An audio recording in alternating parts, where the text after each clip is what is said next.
Hello दोस्तों, हमारे channel मज़ेदार हिंदी स्टोरी में आपका बहुत बहुत स्वागत है। कहानी पसंद आए तो चैनल को सब्सक्राइब जरूर करें।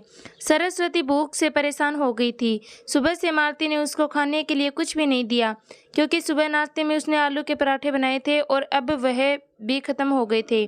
इसलिए सरस्वती दोपहर के खाने की राह देख रही थी, पर मालती ने सुबह पेट भर के नाश्ता किया था, इसलिए वो दोपहर का खाना नहीं बनाने वाली थी।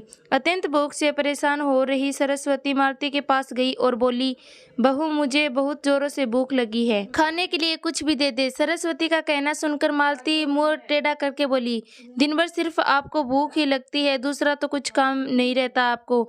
उस टेबल पर चने रखे हैं, वही खाकर पानी पी के सो जाओ। आज दोपहर को मैं मेरी फ्रेंड के साथ बाहर जाने वाली हूँ, इसलिए खाना तो रात को ही बनाऊंगी। यह सुन के सरस्वती का मन उदास हो गया। फिर सरस्वती धीरे से बोली, तू कहे तो मैं खुद के लिए कुछ बना लूं। मालती गुस्से से बोली, एक व्यक्ति के लिए खाना बनाओगी क्या आप? सोचकर मालती किचन में गई और उसने फ्रीज में रखे हुए बासी चावल निकाले। अचार के साथ वह चावल थाली में परोसकर सरस्वती के आगे रखकर बोली, खा लो। ऐसा कहकर पर्स लेकर मालती घर के बाहर चली गई। चावल फ्रीज में रखे थे, तभी भी वह खराब हो गए थे, उनसे गंदी बदबू आ रही थी। सरस्वती ने गुस्से से चावल डस्टबिन में डाल दिए। उसके बाद उसने दाल चावल निकाल कर अपने लिए गरम गरम खिचड़ी पकाई और पुदीने की चटनी के साथ खाई, और सब बर्तन घिस कर किचन साफ किया और चुपके से अपने रूम में जाकर सो गई। मालती ने भले ही खाना पकाने से मना किया था, पर यह घर उसका भी था और वह खुद का खाना खुद बना सकती है। दूसरे दिन सुबह सरस्वती अपने रूम में बैठी थी, उतने में उसका बेटा रमेश उधर आया और बोला, माँ आजकल महंगाई बहुत बढ़ गई है, मुझे घर खर्च चलाना भी बहुत कठिन हो रहा है, ऊपर से पापा की 13वीं पर भी बहुत खर्चा हुआ। माँ मैं सोच रहा था कि एक रूम किराए पर दिया जाए, घर का किराया आने पर घर खर्च में थोड़ी मदद होगी। सरस्वती बोली, बेटा तुझे जो ठीक लगेगा तू वही कर। उसके बाद रमेश गला साफ करते हुए बोला, माँ तेरा रूम खाली कर दे और नीचे के छोटे रूम में शिफ्ट हो जा। उस छोटे रूम में टॉयलेट और बाथरूम नहीं है, तो उसे कोई किराए पर नहीं लेगा। सरस्वती चौंक गई और बोली, पर वह रूम छोटा है और वो तो स्टोर रूम है, उधर रहूंगी तो टॉयलेट बाथरूम कैसे जाऊंगी? रमेश बोला, माँ तू आंगन के टॉयलेट में जाया करे, तू तो घर ही रहती है ना, जिसको हम रूम किराए पर देने वाले हैं उसको तो सारी सुख सुविधा तो चाहिए ना। वैसे भी यह रूम भी बहुत बड़ा है, पापा के जाने के बाद तुझे इतने बड़े रूम की क्या ज़रूरत है? सरस्वती कुछ क्षण शांत रही और सोचने के बाद बोली, टेरेस पर जो रूम है वही भी हम किराए पर दे सकते हैं, उस रूम में सब सुख सुविधा है। उस पर रमेश बोला, नहीं माँ, वह रूम हम किराए पर नहीं दे सकते हैं, वह अपने मेहमानों के लिए रखा है। तुझे तो अच्छे से पता है कि मालती के मायके वालों का आना जाना चालू रहता है, इसलिए एक्स्ट्रा रूम मेहमानों के लिए रखना पड़ेगा। सरस्वती सब समझ गई थी कि बेटे ने तो उसका ही रूम किराए पर देने का निर्णय लिया है, क्योंकि वह बुढ़ापे में बेटे और बहू पर आश्रित थी। इसलिए रमेश ने जो कहा उस पर सरस्वती ने ज़्यादा विरोध नहीं किया। उसने अपना थोड़ा सामान लिया और छोटे रूम में शिफ्ट हो गई। उधर पुराने छोटे रूम में उसका दम घुट रहा था, तब भी वहाँ उस रूम में दिन काट रही थी। नया किराएदार आया था, सब पहले जैसा चल रहा था। घर में आए कुछ किराएदार का नाम अशोक था, एक एनजीओ में काम करता था। वह हर रोज मालती और रमेश सरस्वती के साथ कैसा सलूक करते हैं वह देखता था। वह देखकर उसको बहुत बुरा लगता था।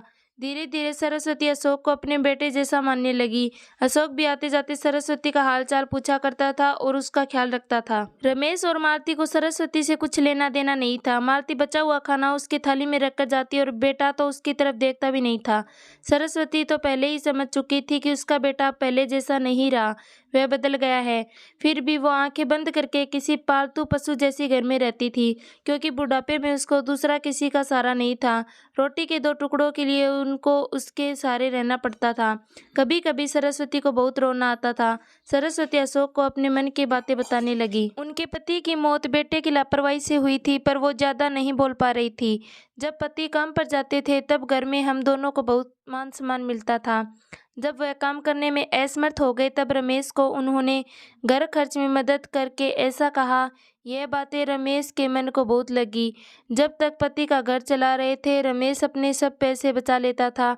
अब शर्म से और मजबूरी से उसको घर खर्च चलाना पड़ रहा था। धीरे धीरे माँ बाप का खर्च उसको बोझ लग रहा था, लेकिन वह स्पष्ट रूप से कुछ भी नहीं कह सकता था। इस बीच पति का स्वास्थ्य बहुत बिगड़ गया और वह चल बसे। डॉक्टर के पास जाने से पता चला कि उनको निमोनिया हुआ था। डॉक्टर थोड़ी महंगी दवाई लिख कर देते थे तो रमेश पैसे बचाने के लिए आधी दवाई लेकर आता था। शुरू में पति का स्वास्थ्य सुधर गया था, तब रमेश ने उनकी गोलियां औषधि बंद कर दी थी। पति भी इन चीज़ों पर ज़्यादा ध्यान नहीं देते थे। लेकिन एक रात में उन्हें सांस लेने में बहुत परेशानी हुई। सरस्वती बहुत घबरा गई और वह भाग भाग के गई और रमेश के कमरे को दरवाज़ा ठोकने लगी और कहने लगी कि पापा का स्वास्थ्य बहुत बिगड़ गया है, चल हम उन्हें डॉक्टर के पास लेकर जाते हैं। उस पर रमेश बोला, माँ मुझे अब सोने दे, मुझे बहुत नींद आ रही है, हम सुबह पापा को डॉक्टर के पास लेकर जाएंगे। ऐसा कहकर उसने दरवाजा बंद कर लिया था। सरस्वती रात भर पति के तकिए के पास चिंतित बैठी रही। कभी छाती को तेल लगाकर मालिश कर रही थी तो कभी भाप दे रही थी, पर भगवान को कुछ अलग स्वीकार था। सुबह तक उनकी मृत्यु हो गई थी। घर में कब्रिस्तान जैसी शांति थी। रमेश रोने का नाटक करने लगा। मालती तो ऐसे रो रही थी कि जैसे उसको वास्तव में ससुर चले गए। इस बात पर बहुत दुख हो रहा हो। सबसे ज्यादा धक्का लगा सिर्फ सरस्वती को, पर वह कुछ बोल नहीं पा रही थी। सरस्वती की आंखों से अश्रु आ रहे थे और उसके ओठ थर-थर कांप रहे थे, जैसे कि वो कहना चाहती हो कि अब एल रोने का नाटक क्यों कर रहे हो, मेरे पति की मौत के आप दोनों जवाबदार हो। पर वह कुछ बोल नहीं पाई। क्रियाक्रम पर दिया गया। सरस्वती के दिमाग में हमेशा एक ही बात चलती थी, रमेश ने लापरवाही नहीं की होती तो आज मेरे पति जिंदा होते। उनकी मौत के बाद मालती और रमेश का व्यवहार बहुत बदल गया था। सरस्वती को भी उनके व्यवहार की आदत पड़ गई थी, इसलिए वह उनकी तरफ से कोई भी अपेक्षा नहीं रखती थी, पर उसका मन उसे अंदर ही अंदर उसे खाए जा रहा था। ऐसी औलाद को सबक भी नहीं सिखा सकती। एक दिन उनका किराएदार अशोक उसके पास आया और सरस्वती को कुछ बातें उसने समझाई। वह बातें सुनकर सरस्वती की आंखों में एक नई उम्मीद जगी। दूसरे दिन सुबह सरस्वती मालती और रमेश के पास आई और बोली, मुझे तुम दोनों से बहुत जरूरी बात करनी है। मुझे ऐसा लग रहा है कि तुम दोनों को मेरे साथ रहने में प्रॉब्लम है, इसलिए मैंने सोचा है कि मैं वृद्धाश्रम में रहूंगी। सरस्वती का कहना सुनकर मालती बहुत खुश हो गई। रमेश ने थोड़ा दुखी होने का नाटक किया। फिर थोड़ी देर में सरस्वती ने उन दोनों के चेहरे के हावभाव देखे और बोली, रमेश तुझे दुखी होने की जरूरत नहीं है और मालती तुझे इतना खुश होने की जरूरत नहीं है, पहले मेरी सभी बातें सुन लो। और सरस्वती हंसकर बोली, ये बातें सच्ची हैं कि वृद्धाश्रम में रहूंगी, पर मैं इस घर से कहीं नहीं जाऊंगी, मैं इस घर को ही वृद्धाश्रम बनाऊंगी। अब यहाँ तुम्हारे जैसे स्वार्थी बेटे और बहू यहाँ नहीं रहेंगे, मेरे जैसे बूढ़े लोग यहाँ रहेंगे। ये मेरा आखिरी निर्णय है। यह सुनकर रमेश और मालती दोनों ही चौंक गए। रमेश और मालती एक दूसरे की तरफ देखने लगे।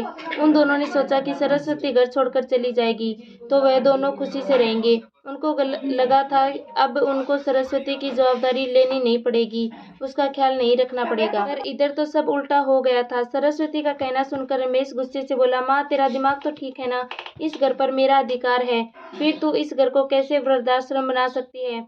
तू भूल रहा है बेटा, अभी तक ये घर मेरे ही नाम पर है। सरस्वती गुस्से से बोली, तुम दोनों ने मुझे बहुत परेशान किया है, छोटी छोटी बातों पर मेरा अपमान किया है, बीमारी के वक्त भी मुझ पर ध्यान नहीं दिया, खाने पीने के लिए भी मुझे बहुत तरसाया, तेरे पिताजी भी मुझे छोड़कर चले गए। अगर मैंने कठोर निर्णय नहीं लिया तो मेरा भी वही हाल होगा जो तुम्हारे पापा का हुआ था। इसलिए मैंने सोचा कि बेटे के झूठे प्यार के जाल में फंसने से अच्छा मैं अपने बारे में सोचूं। रमेश घुटनों पर आकर बोलने लगा, माँ मुझे माफ कर दे, हम दोनों तेरा अच्छे से ख्याल रखेंगे, तेरा कभी भी अपमान नहीं करेंगे, पर तू इस घर को वृद्धाश्रम मत बना। माँ थोड़ा सोच कर तो देख हमारा क्या होगा। सरस्वती ऊंची आवाज में बोली, मैंने और तेरे पापा ने तुझे अच्छे संस्कार दिए थे, फिर भी तूने सिर्फ तेरे परिवार के बारे में ही सोचा, हमारा नहीं। फिर मैं तेरा कैसे सोचूं? तू तेरे परिवार का सोच, मेरी चिंता मत कर और जल्द से जल्द ये घर छोड़कर चला जा, क्योंकि इस घर में अब अच्छे लोग रहने आ रहे हैं। इतना कहकर सरस्वती अपने रूम में चली गई। रमेश और मालती शांत सरस्वती को जाते हुए देखते रह गए। सरस्वती ने अपने जैसे बूढ़े लोगों को उसके घर में आश्रय दिया। अशोक की मदद से वृद्धाश्रम अच्छे से चलने लगा। दोस्तों कहानी पसंद आई हो तो वीडियो को लाइक शेयर एंड सब्सक्राइब जरूर करें। Thanks for watching.